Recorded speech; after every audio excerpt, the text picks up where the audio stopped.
Social media में viral कुछ photos और वीडियोस में चम्मच और सिक्के जैसी चीज़ें लोगों के शरीर पर चिपकती दिख रही हैं। महाराष्ट्र के नासिक में रहने वाले एक शख्स की कुछ ऐसी ही कहानी सोशल मीडिया पे काफ़ी वायरल हुई। दावा ये किया गया था कि कोविशील्ड वैक्सीन की दूसरे डोज लगाने के बाद उस शख्स में मैग्नेटिक पावर यानी चुंबकीय शक्ति आ गई। वीडियो वायरल होने के बाद कई न्यूज़ चैनल ने इसे कवर किया और लिखा कि वीडियो में दिख रहा शख्स अरविंद सोनार ने दावा किया है कि वैक्सीन की दूसरी डोज के बाद उनमें चुंबकीय गुण आ गए थे। कई social media groups, meme pages और वैक्सीन का विरोध करने वाले ग्रुप्स ने इस दावे को वायरल करने का काम किया। इस दावे का सच जानने के लिए हमने अलग अलग सोर्सेस से इस दावे से जुड़ी रिपोर्ट्स को ध्यान से चेक किया।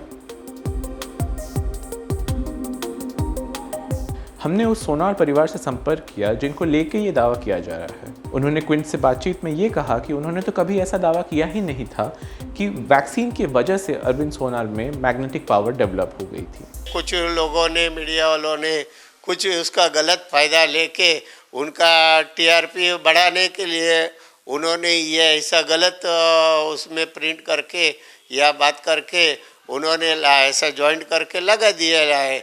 तो उस बात पे किसी ने भी भरोसा नहीं रखना।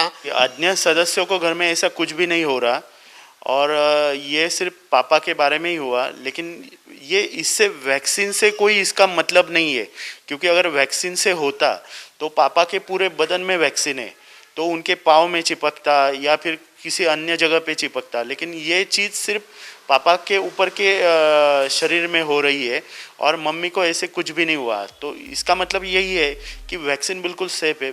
हमने नासिक म्युनिसिपल कॉरपोरेशन के मेडिकल ऑफिसर डॉक्टर बापू साहब नागरगोजे से भी संपर्क किया। डॉक्टर बापू साहब ने ये वीडियो वायरल होने के बाद अरविंद सोनार की जांच की थी। तो वैक्सीनेशन के कारण ऐसा कुछ होता नहीं है। अपन सालों से बच्चों में वैक्सीनेशन करते आ रहे हैं। वैसे ही अभी अपन ने बहुत दिन से जनवरी से कोविड का वैक्सीनेशन शुरू किया है। वर्ल्ड वाइड बहुत सारे लोगों का कोविड वैक्सीनेशन हुआ है। अगर नासिक सिटी का देखा जाए तो ऑलमोस्ट 4 लाख के करीब लोगों का वैक्सीनेशन हुआ है। साइंटिफिकली स्पीकिंग तो ऐसा वैक्सीन के कारण ऐसे कुछ पाया जाता नहीं है। हमने virologist doctor Jacob T John से बात की और उन्होंने कहा कि वैक्सीन में ऐसा कोई पदार्थ इस्तेमाल नहीं किया गया जो इंसान के शरीर को चुंबकीय बना दे।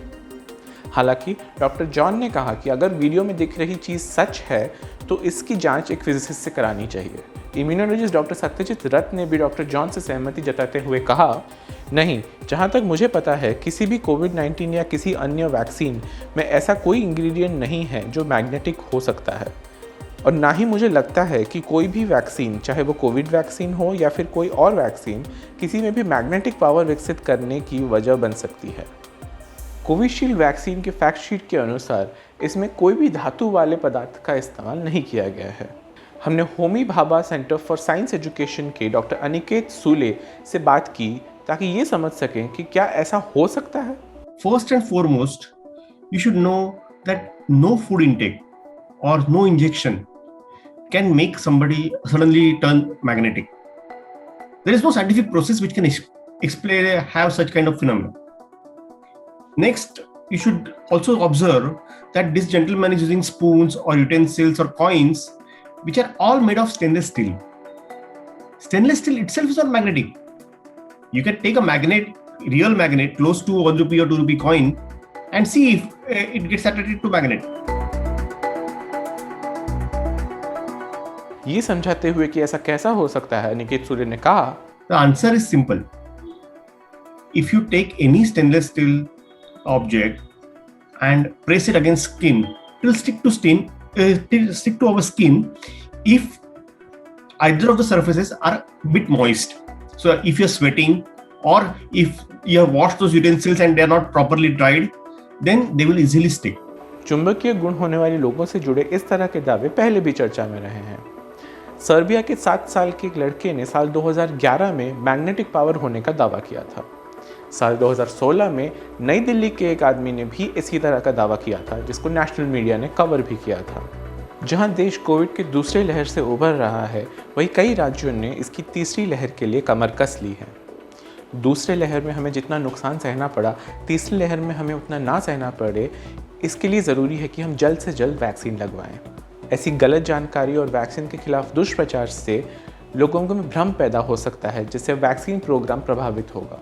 इससे नुकसान ये होगा कि लाखों भारतीय वायरस के चपेटे में आ सकते हैं। कोविड-19 वैक्सीन से जुड़ी फेक न्यूज़ ना फैलाएं।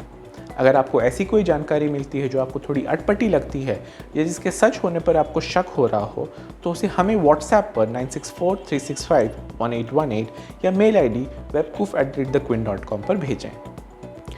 हमारी और भी फैक्ट चेक स्टोरी पढ़ने के लिए फेसबुक और ट्विटर पर क्विंट हिंदी को फॉलो करें और वेबकूफ ना बनें। Our COVID ground reports cost us about 7.5 lakh every month. You can help our reporting from the ground. Go to thequint.com, click Support the Quint tab, choose a plan and pay.